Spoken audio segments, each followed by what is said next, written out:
What I'm dealing with is hard because it involves more than just my heart. It involves a lot of little hearts. You know, we have 4 kids, and divorce is never easy. And we're both from divorced families. For years, Kelly Clarkson kept her silence. Through the headlines, the courtroom battles, the whispered rumors, and the late-night tabloid speculation, she smiled for the cameras, showed up for her fans, and kept moving forward. That is, after all, what Kelly Clarkson does. She endures. She pushes through. She turns heartbreak into chart-topping music and pain into something the rest of the world can feel. But now, for the first time, Kelly is speaking, and what she's revealing about her marriage to Brandon Blackstock is something that, by her own admission, almost nobody knew. This isn't just a story about a celebrity divorce.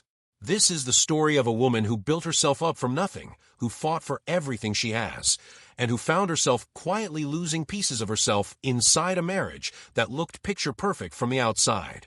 It's a story about what happens behind closed doors when the cameras go off, when the award show smiles fade, and when the woman who sang her heart out for millions felt completely and utterly alone.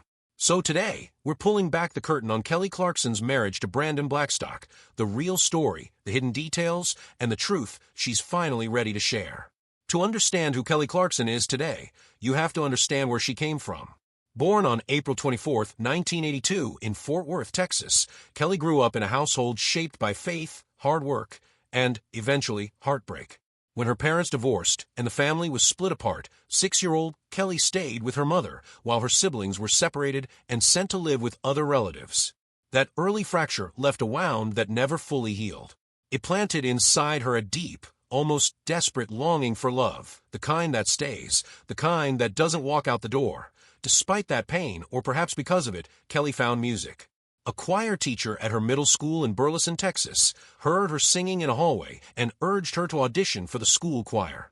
That one moment of being truly seen and heard changed everything. Kelly threw herself into performing, into school musicals, into voice lessons, into the dream of making it as a professional musician. She turned down full scholarships to prestigious universities because she believed her path was out in the real world, writing songs and chasing something bigger. The road wasn't easy.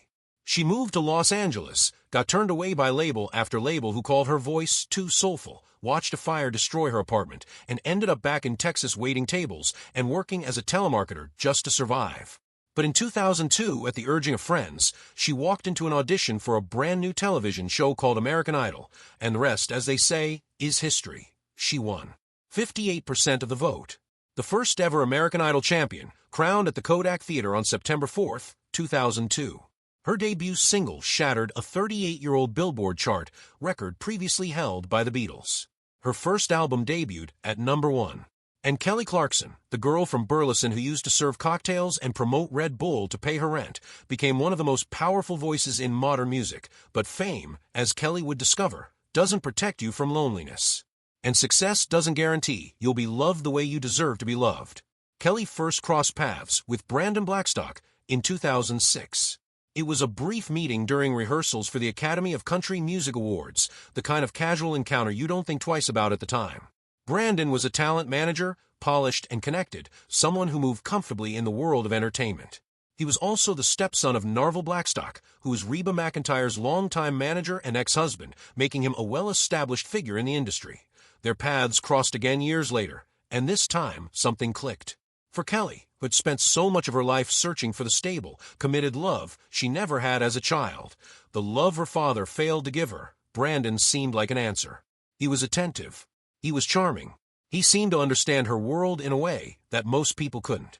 And for a woman who had poured so much of her emotional longing into songs like Piece by Piece, a song about watching her father walk away and wondering why she wasn't enough, finally finding someone who stayed felt like everything to be why December 2012, Brandon had proposed, and Kelly said yes without hesitation. They married in October 2013, blending their families together. Brandon had 2 children from a previous marriage, and together, he and Kelly welcomed a daughter, River Rose, in 2014, and a son, Remington Alexander, in 2016. On paper, and in photographs, they looked like a dream. A beautiful family. A power couple. Kelly spoke about Brandon in interviews with a warmth that felt completely genuine. She said she had never experienced a connection like the one she had with him. She described their relationship as something that filled a part of her she hadn't even known was empty. But there were things happening behind that beautiful picture that Kelly wasn't sharing with anyone. Things that, to this day, most people still don't know. Here is what Kelly has begun to carefully, quietly reveal. The loneliness crept in slowly, the way it always does. It didn't announce itself. There was no single dramatic moment, no explosive argument that changed everything overnight. Instead, it was the accumulation of small absences. The feeling of raising children largely on her own while still being technically married. The weight of carrying her career, her public persona, her family responsibilities, and her emotional life without the partnership she had believed she was signing up for.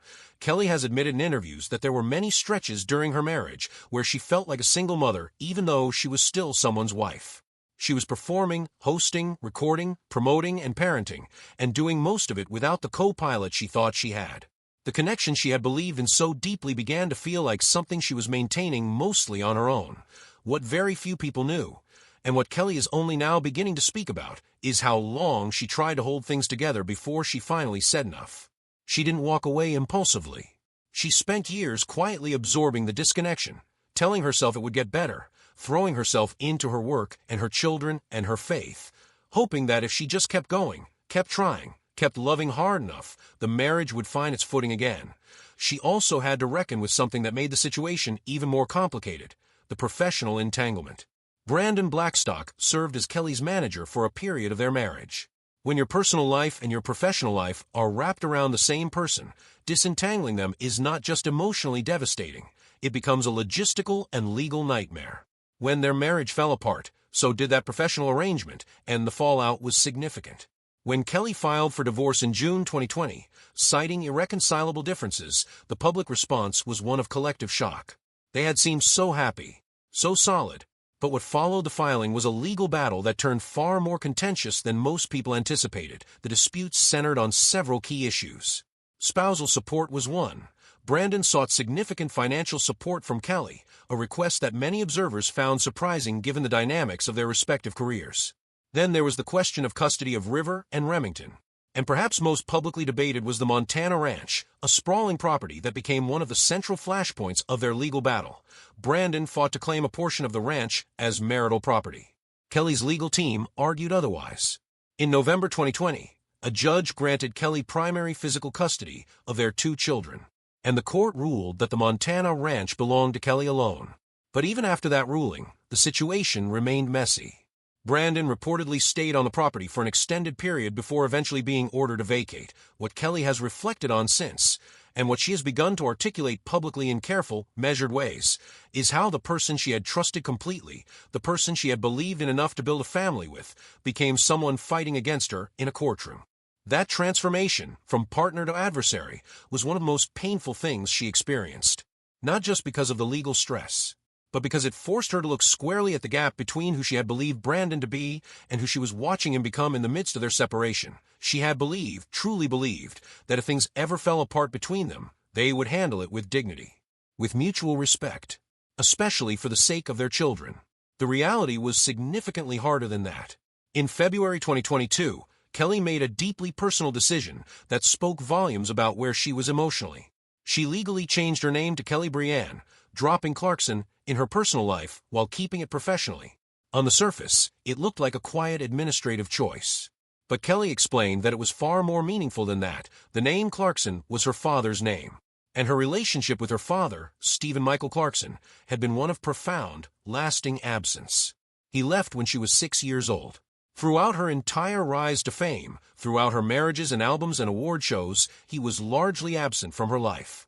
The name she had carried, the name that had become synonymous with her identity as an artist, was also a daily reminder of abandonment. Going through the dissolution of her marriage brought all of that old pain flooding back. Because in some ways the story was rhyming. Another man she had loved. Another relationship that had left her feeling unseen and alone. She found herself doing the emotional archaeology of her earliest wounds, and she realized that she needed to release something. The name change was part of that release. A reclaiming of herself that wasn't tied to any man who had walked away. It was also, she has suggested, connected to her desire to step more fully into who she actually is, not who she was in relation to someone else. Not her father's daughter. Not Brandon's wife. Just Kelly. Just herself. Throughout all of it, Kelly did what she has always done. She wrote music. Or she collaborated with people who helped her put words to the things she was feeling, but hadn't yet been able to say out loud. The result was her 10th studio album, Chemistry, released in June 2023. Critics immediately recognized it as something different from what she had released before, raw, more emotionally exposed, less concerned with being polished or universally palatable. The album moved through the full arc of a complicated love story, the electricity of connection, the slow erosion of trust, the grief of losing something you had built your life around, and the tentative, difficult work of healing. Kelly has described the album as the most honest thing she has ever made. And listening to it, that claim is easy to believe. What the music captured, and what Kelly has confirmed in the conversations she's now willing to have, is that the end of her marriage wasn't just the loss of a relationship. It was a reckoning with every story she had ever told herself about love, about what she deserved, about whether the version of love she had always been searching for was something that could actually exist for someone like her. The answer she arrived at, slowly and painfully, was yes. But she had to clear away a lot of wreckage to get there. In 2023, Kelly made another bold decision, one that echoed the boldness of the 20-year-old girl who had packed up and moved to Los Angeles to chase a dream. She relocated herself and her children to New York City to film the 5th season of The Kelly Clarkson Show. It was a fresh start in every sense. New city, new chapter, new version of herself that was still being written. The show thrived in its new home. Kelly brought to it the same authenticity that has always made her compelling, the humor, the heart, the willingness to be vulnerable in front of an audience in a way that most celebrities carefully avoid.